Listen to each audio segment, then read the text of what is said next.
Hello everyone, कैसे आप लोग। Welcome to the official channel of study UT education dedicated to mechanical engineering department. Okay, जहाँ पे हम लोग डेली अपडेट करते हैं वीडियो। डेली कम से कम 3 से लेकर 4 वीडियो आपके लिए आता है फॉर मैकेनिकल कैंडिडेट्स और डिपार्टमेंट जो कि गवर्नमेंट जॉब के लिए प्रिपरेशन कर रहे हैं, चाहे वो गेट हो, ईएससी हो, एसएससी जेई हो। तो हम लोग अभी कर रहे हैं आर एस खुरमी को सॉल्यूशन। आर एस खुरमी का हम लोग देख रहे थे अभी जो चैप्टर है आपका वो है heat transfer, refrigeration and air conditioning. अभी हम लोग हीट ट्रांसफ़र का क्वेश्चन देख रहे हैं। वीडियो 2 आ चुका अभी तक, अगर आप नहीं देखे तो पहले उसको जाकर देखिए। 40 तक हम लोग कर लिए थे, हम लोग आज 40 के आगे करेंगे, राइट। एंड अगर आप फर्स्ट टाइम विजिट कर रहे हैं हमारे चैनल को तो सब्सक्राइब कीजिए, because it's fully dedicated to mechanical engineering department.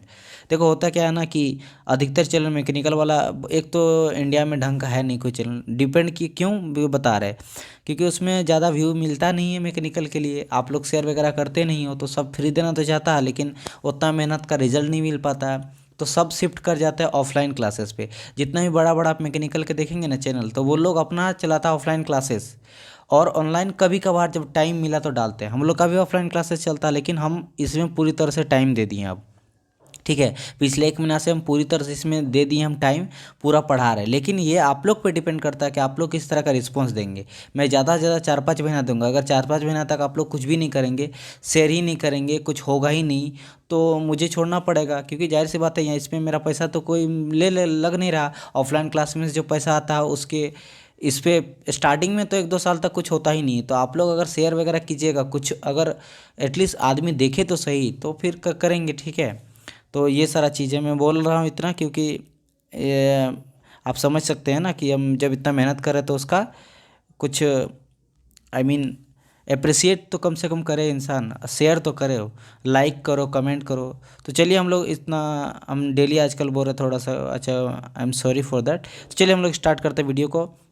40 तक देख लिए थे, 41 से स्टार्ट करते हैं। क्या बोल रहा था, यूनिट ऑफ थर्मल डिफिसिविटी। तो बेसिकली थर्मल डिफिसिविटी होता क्या है, तो इसको अगर डिफाइन करते हैं तो नॉर्मली हम लोग बोलते हैं कि thermal diffusivity of a substance is divided. जो थर्मल डिफिसिविटी होता है, तो thermal diffusivity is defined as the thermal conductivity of a substance divide by the product of its density, ठीक है। थर्मल क्या बोल रहे हैं कि thermal diffusivity is defined by the thermal conductivity, ठीक है। Thermal conductivity of a substance divide by the product of its density and is a specific heat. तो दैट इज कॉल, मेरा क्या हो जाता है, थर्मल डिफिजिविटी। बात समझ में है, ये चीज़ होता है। और हम लोग थर्मल डिफिजिविटी को यूज कहाँ पे करते हैं, बेसिकली थर्मल डिफिजिविटी जो है ना, ये यूज किया जाता है while the selecting thermal insulation और हीट एक्सचेंजर मटेरियल। यानी कि हीट एक्सचेंजर मटेरियल को, हीट एक्सचेंज जो करता है उस मटेरियल को, और सिलेक्टिंग द थर्मल इंसुलेटर, और थर्मल जो इंसुलेटर होता है उसको चूज करने के लिए, बेस्ट पैरामीटर के लिए हम लोग थर्मल डिफिसिविटी को देखते हैं कि किस में ज़्यादा हीट ट्रांसफ़र कर सकते हैं उस तरह का मटेरियल को, कि भाई कौन सा मटेरियल लगाएं कि ज़्यादा हीट ट्रांसफ़र होगा, मेरा कम लॉस होगा। तो उसके लिए हम लोग चेक करते हैं थर्मल डिफिसिविटी, जिसका ज़्यादा अच्छा रहता है उसको हम लोग यूज़ करते हैं। बात समझ में है ये चीज़। तो पिछला वीडियो मैंने बताया था कि बेसिकली होता क्या है, मैंने अभी जस्ट बताया क्या, कि it's a thermal conductivity of a substance and divide by the density of its product and the specific heat. यानी कि ये चीज़ हो जाता है आपका कि थर्मल डिविजिबिलिटी। अगर एच यहाँ ले लिया तो कोई दिक्कत नहीं है। एच इक्वल टू के अपन रो एंड एस, जहाँ पे क्या है, एच थर्मल डिफ्यूजिबिलिटी, ये डेंसिटी रो है, के थर्मल कंडक्टिव और स्पेसिफिक हीट है। अब बात करते हैं कि इसका यूनिट यहाँ पूछा 41 पे, इसका यूनिट क्या होता है। देखिए इसका बड़ा यूनिट होता है, इसको अगर कैलकुलेशन डायरेक्ट करके देखेंगे तो मेरा आ जाता है मीटर स्क्वायर पर आर। ये आर है, ये क्या है, आवर है। मीटर स्क्वायर पर सेकंड भी लेते हैं, मीटर स्क्वायर पर आर भी लेते हैं, घंटा, ठीक है। ये दोनों मेरा हो जाता है इसका यूनिट, तो सी हो जाएगा इसका करेक्ट आंसर। क्वेश्चन नंबर आ जाए 42, the Fourier law of heat conduction gives the heat flow for. किसके लिए देता है, regular, irregular, non uniform, one dimensional और टू डायमेंशनल।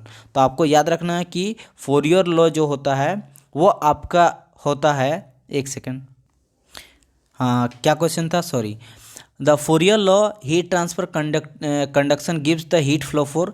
तो ये बेसिकली देता है, आपको याद रखना है कि ये वन डायमेंशनल के लिए होता है, ओनली वन डायमेंशनल के हम लोग Fourier law of heat conduction को हम लोग यूज करते हैं। बात समझ में आया। ओके चलिए हम लोग क्वेश्चन नंबर चलते हैं 43। क्या बोल रहा कि thermal diffusivity for gas is generally, तो अब यहाँ पूछ रहा कि थर्मल डिविजिबिलिटी गैस के लिए कैसा होता है, लेस देन और इक्वल टू और greater than the liquids. Liquid से थर्मल डिविजिबिलिटी अगर हम लोग देखेंगे तो वो हमेशा ग्रेटर होता है, ठीक है।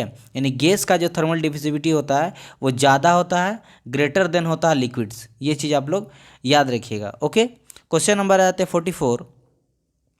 44 में मेरा क्या कहता है कि thermal divisibility for a solid is generally less than the those for liquid और गैस। तो इसका आंसर आपका हो जाएगा फॉल्स, क्योंकि अभी मैंने बताया कि थर्मल डिविजिबिलिटी ऑफ सॉलिड जो होता है वो सॉलिड का कैसा होता है, ठीक है, लेस देन होता है लिक्विड और गैस। लेकिन यहाँ क्या बोल रहा है, थर्मल जनरली नहीं होता, वो होता ही है, वो होता ही है, ठीक है। तो ये आपका हो जाएगा फॉल्स, ठीक है, ओके। क्वेश्चन नंबर चलते हैं हम लोग 45 क्या बोल रहा, thermal divisibility of a substance is directly proportional. तो भाई थर्मल डिविजिबिलिटी क्या था, लिख लो। मान लो यहाँ एच से दिखाया है, तो एच इक्वल टू क्या था मेरा, ऊपर में क्या होता है, it's a thermal conductivity of substance that is K and divide by the its density and specific heat. अब देखो यहाँ पे तो 45 का अब अगर आप देखिएगा तो directly proportional to the thermal conductivity, yes. Inversely proportional to density, yes. And inversely to specific heat, yes. यानी कि D the correct answer, all of the above are correct, okay. 46 thermal divisibility is a function of temperature, property, physical property of substance और dimensionless तो होगा ही नहीं, है ना, क्योंकि unit होता है। तो ऑल ऑफ दी अबव, तो 46 का करेक्ट आंसर आप बताइए क्या होगा। ये हो जाता है basically physical property of the substance. मैंने जस्ट बताया था स्टार्टिंग में कि थर्मल डिविजिबिलिटी क्या है, बेसिकली एक पैरामीटर है जो कि यूज करते हैं while the selecting thermal insulation and heat exchanger materials. तो it's a physical property of substance. 46 में क्या कर रहा था, lowest thermal conductivity is of. तो सबसे लोवेस्ट थर्मल कंडक्टिविटी बोल रहे हैं, डिविजिबिलिटी किसका होता है सबसे लोवेस्ट। तो सबसे लोवेस्ट जो होता है वो आपका होता है रबड़ का। वो किसका होता है, रबड़। डी नंबर में ऑप्शन सही है, ठीक है। 47 का क्या हो जाएगा, D with the correct answer. 48 आ जाते हैं।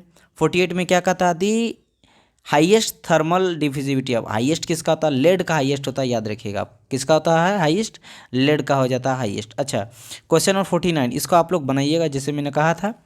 वैसे ये कोई खास बड़ा नहीं है क्वेश्चन आई थिंक, क्योंकि ये बेसिकली पूछ क्या रहा है, the electric cable of aluminium conductor के इतना दिया हुआ is insulated with the rubber के the cable is to be located this the critical thickness of insulation. अच्छा चलिए मैं आपको एक चीज़ बता देता हूँ कि पहले थर्मल इंसुलेशन होता क्या, this is very important topic, इससे क्वेश्चन आता ही आता है, so you should have to know this.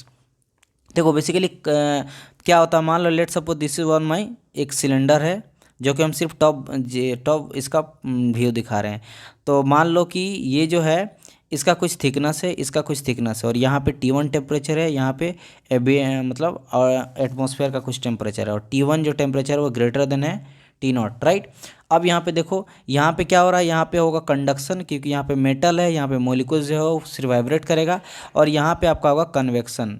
बाहर में भी कन्वेक्शन और अंदर में भी आपका क्या हो जाएगा, यहाँ भी कन्वेक्शन होगा और अंदर में भी क्या होगा, कन्वेक्शन। अब थर्मल इंसुलेशन हम लोग करते क्यों हैं, इंसुलेशन नाम से ही पता चलता है कि इससे क्या होगा, हम लोग, मेरा पर्पस क्या है, पर्पस मेरा है कि हम हीट ट्रांसफ़र जो होता है क्यू उसको कम करने के लिए हम लोग इंसुलेशन करते हैं। इसके ऊपर में क्या लगा देते हैं हम लोग, इंसुलेशन कर देते हैं, ताकि मेरा हीट ट्रांसफ़र जो है वो कम हो, हीट ट्रांसफ़र ज़्यादा इन्वायरमेंट में जाए नहीं। मतलब हम चाहते हैं कि ज़्यादा देर तक गर्म ले। जैसे हम लोग इंसुलेशन बोतल खरीदते हैं, ठीक है, थर्मल इंसुलेशन बोतल, जो कि थर्मल फ्लास्क हम लोग करते हैं पानी को गर्म रखने के लिए, ठंडा रखने के लिए। तो उसमें हम लोग क्या इंसुलेशन क्यों करते हैं, ताकि हीट ट्रांसफ़र मेरा सराउंडिंग में ना जाए, ज़्यादा देर तक वो गर्म रहे।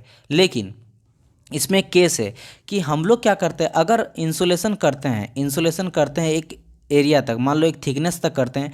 जब हम लोग स्टार्टिंग करते हैं ना, थिकनेस करते हैं, तो हम लोग करते क्यों हैं कि भाई हम इंसुलेशन इसलिए कर रहे हैं कि मेरा जो है हीट ट्रांसफ़र मेरा कम हो, लेकिन वो हीट ट्रांसफ़र ज़्यादा होता है। हीट ट्रांसफ़र क्या होता है, वो ज़्यादा होता है। फर्स्ट टाइम पे जब हम लोग इंसुलेशन करते हैं, देखो फर्स्ट टाइम में जब हम लोग इंसुलेशन करते हैं तो हीट ट्रांसफ़र मेरा और ज़्यादा होने लगता है। मेरा बात समझ में आया। जबकि हम लोग करते क्यों है कि हीट ट्रांसफ़र मेरा ना हो, मेरा कम हो। जबकि हम लोग इंसुलेशन अगर करेंगे तो स्टार्टिंग फेज़ में वो बढ़ता है, लेकिन एक थिकनेस के बाद, जब एक थिकनेस को वो क्रॉस कर जाता है, तब इंसुलेशन करते रहेंगे। अभी भी इंसुलेशन हम कर ही रहे हैं। अभी मोटाई अगर इतना मोटा है, लेकिन अब इतना मोटा कर दिए अब क्या होगा, एक थिकनेस बढ़ने के बाद अब वो इंसुलेशन से जो है हीट ट्रांसफ़र मेरा कम होने लगेगा। तो स्टार्टिंग में जो है वो हीट ट्रांसफ़र क्या होता है, इंसुलेशन करने से बढ़ता है, बट एक थिकनेस के बाद वो डिक्रीज करने लगता है। ठीक है, तो देखो अब इसका अगर हम लोग ग्राफ तो आपको दिखा दे, तो मान लो ग्राफ हम लोग बनाते हैं इधर हीट ट्रांसफ़र का, ये क्या है, ये आपका है हीट ट्रांसफ़र, और नीचे में हम लोग बनाते हैं रेडियस का, क्या है ये रेडियस। तो अगर ग्राफ हम लोग देखेंगे तो ग्राफ कुछ इस तरह का बनेगा, ग्राफ कुछ इस टाइप का बनेगा। ये ग्राफ क्या है बेसिकली, देखो ये लेते हैं हम लोग क्यू मैक्स, ये क्या लेते हैं हम लोग क्यू मैक्स। क्या है क्वेश्चन, देखो अच्छा से समझो, हम चेंज कर लेते हैं, ग्रीन कर लेते हैं। देखो यहाँ देखो, यहाँ हम लोग क्या कर रहे हैं, ये मेरा क्या है रेडियस है, ये मेरा क्या है रेडियस है आरसी, ये के इंसुलेशन, ये है मेरा रेडियस है, ये रेडियस हम लोग कर रहे हैं मतलब इंसुलेशन कर रहे हैं, ये इंसुलेशन कर रहे हैं, तो मेरा क्या हो रहा है, हीट ट्रांसफर मेरा बढ़ रहा है। हीट ट्रांसफर देखो मेरा बढ़ रहा है ना, इतना हो गया, फिर इतना हो गया, फिर इतना हो गया, हीट ट्रांसफर बढ़ रहा है। जबकि हम लोग क्यों करना चाह रहे हैं, ताकि हीट ट्रांसफर ना हो, लेकिन बढ़ रहा है। लेकिन एक यहाँ पॉइंट आने के बाद क्यू मैक्स, जहाँ हीट ट्रांसफर मैक्सिमम होता है, इसके बाद ये घटने लगता है, इसके बाद क्या होने लगता है, ये घटने लगता। अब अगर हम लोग इंसुलेशन कर रहे हैं, देखो ये इंसुलेशन कर ही रहे हैं, इंसुलेशन तो मेरा बढ़ ही रहा ना, इंसुलेशन कर ले, लेकिन अब मेरा हीट ट्रांसफर क्या रहा, धीरे धीरे कम हो रहा है, धीरे धीरे कम हो रहा है। तो ये जो मैक्सिमम होता है, ये जो मैक्सिमम होता है, यहाँ जो मैक्सिमम होता है ये वाला चीज़, ये जो है इसी को हम लोग बोलते हैं क्या, that is called my critical thickness of insulation. This is called my critical thickness of insulation. इसीलिए हम लोग चेक करते हैं कि किसी भी मटेरियल का कितना क्रिटिकल थिकनेस ऑफ इंसुलेशन है, कि उससे हम ज़्यादा ही करना पड़ेगा इंसुलेशन अगर करना तो, क्योंकि उससे अगर कम करेंगे तो मेरा हीट और लॉस होगा, जबकि हमको हीट लॉस कराना ही नहीं है। बात समझ में, हीट ट्रांसफर हमको कराना ही नहीं है, तो उसके लिए हमको ही क्रिटिकल थिकनेस ऑफ इंसुलेशन पता होना चाहिए। तो राइट, अब क्रिटिकल थिकनेस ऑफ इंसुलेशन होता क्या है, बेसिकली क्रिटिकल थिकनेस इंसुलेशन होता है थर्मल कंडक्शन बाई, यानी कि के बाई एच, यानी कि ऊपर में रहता है थर्मल कंडक्शन और नीचे में रहता है हीट कन्वेक्शन। ठीक है, इन दोनों का रेशियो होता है। यही अगर हम लोग स्पेयर के लिए लेते तो क्या हो जाता है, सिर्फ 2 हो जाता है थर्मल कंडक्शन में, मतलब 2 K/H हो जाता है फॉर स्पेयर के लिए। ठीक है, क्या क्रिटिकल थिकनेस ऑफ इंसुलेशन, ये चीज़ आप लोग याद रखिएगा। ठीक है, क्रिटिकल रेडियस ऑफ इंसुलेशन बोल सकते हैं, रेडियस निकाल रहे हैं। ठीक है, ओके, ये चीज़ हो गया। अब आते हैं हम लोग क्वेश्चन पे।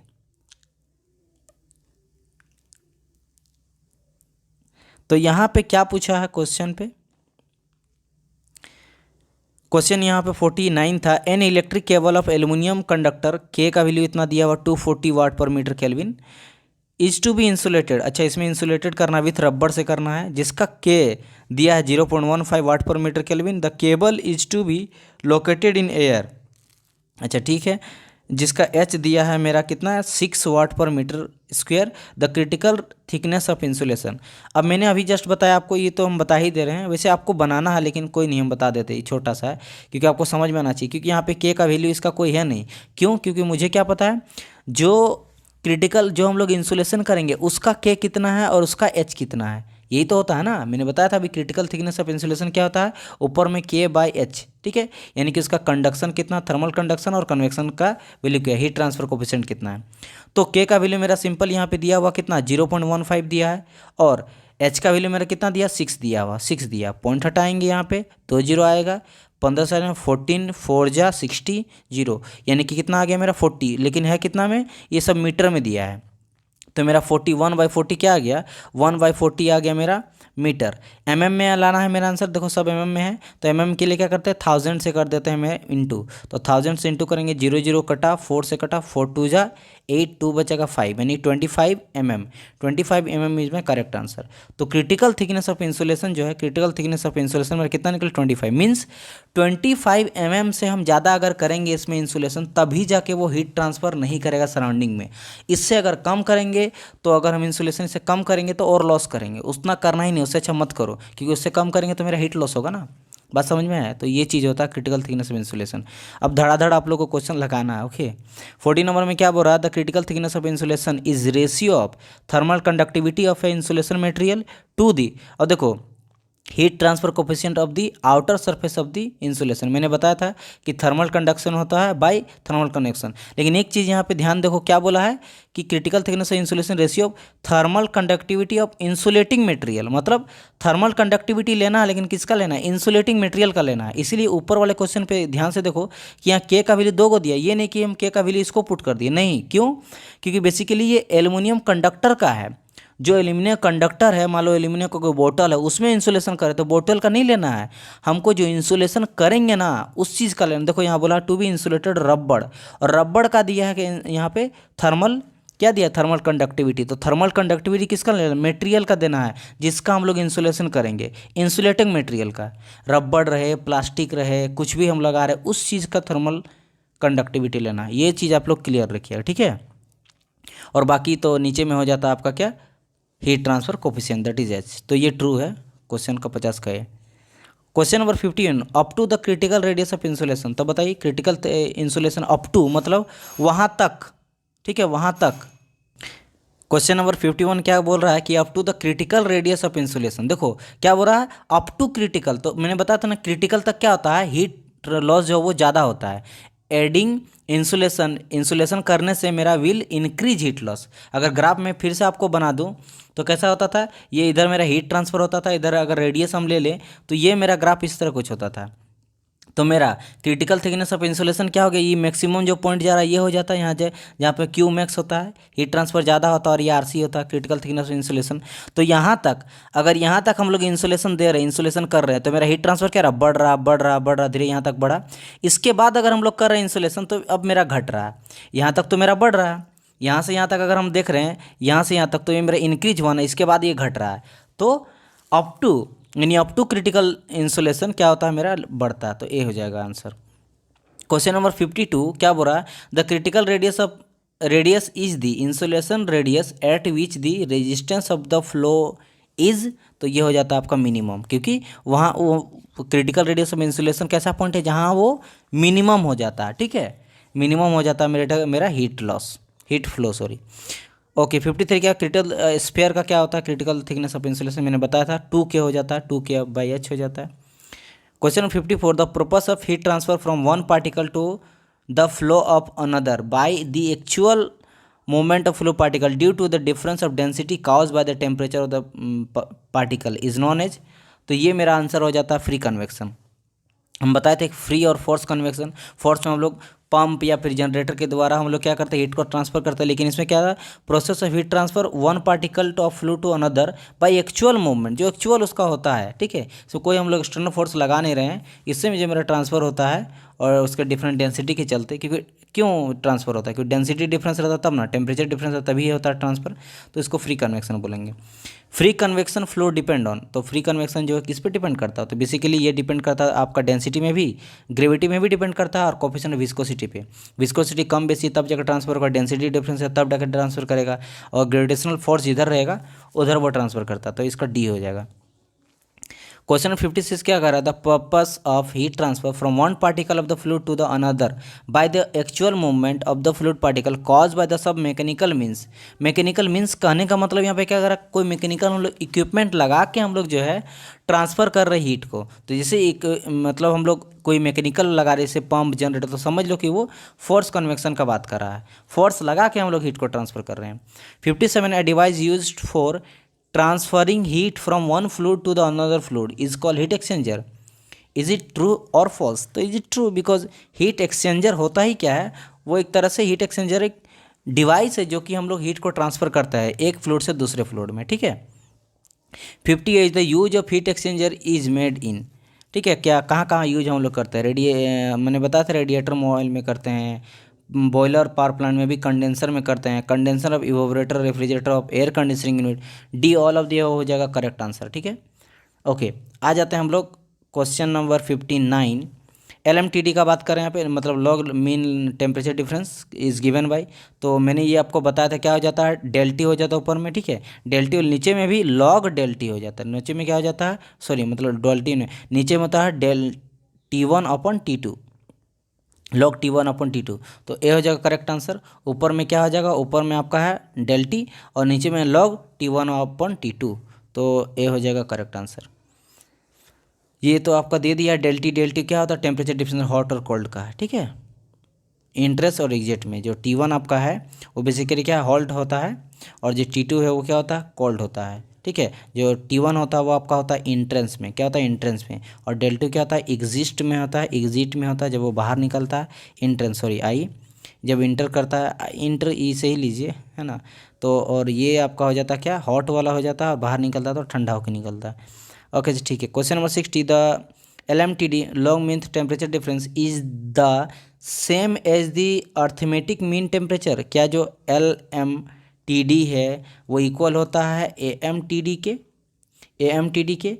तो ये आपका हो जाएगा स्टेटमेंट बी, नहीं, वो दोनों अलग होता है। अर्थमेटिक जो होता है सम ऑफ होता है, और लॉगरिथमिक जो होता है वो लॉग लेते हैं हम लोग, ठीक है। लॉग लेते हैं एक्सपेंशन के लिए, कोई चीज़ को छोटा से बड़ा करने के लिए, फिर बड़ा से छोटा, आई मीन मान लो इतना बड़ा चीज़, इंटीग्रेशन कैसे होता है, हम लोग पूरा बड़ा को एक्सप्रेस करते हैं छोटा को, उसी को बड़ा करने के लिए हम लोग इंटीग्रेशन, तो उसी तरह मेरा हो जाता है लॉगरिथमिक। और अर्थमेटिक जो होता है वो हम लोग सीरियली लेते हैं, तो ये डिसएग्री हम लोग करेंगे, ठीक है। ओके, हम लोग आगे वीडियो में करते हैं 60 से आगे। जब तक के लिए bye bye, God bless you, and please like our channel if you are mechanical engineer, then please like share and subscribe also. First time visit करते हो सबसे पहले तो एकदम सब्सक्राइब को एकदम ठोको, उसको पूरा इसको दबाओ, जो करना करो, बट उसको सब्सक्राइब हो जाना चाहिए, और बेल आइकन भी दबा लो ताकि मतलब आपको वीडियो का नोटिफिकेशन डेली मिलते रहे, डेली वीडियो आ रहा है अभी, ठीक है। चलिए goodbye, sorry good bye.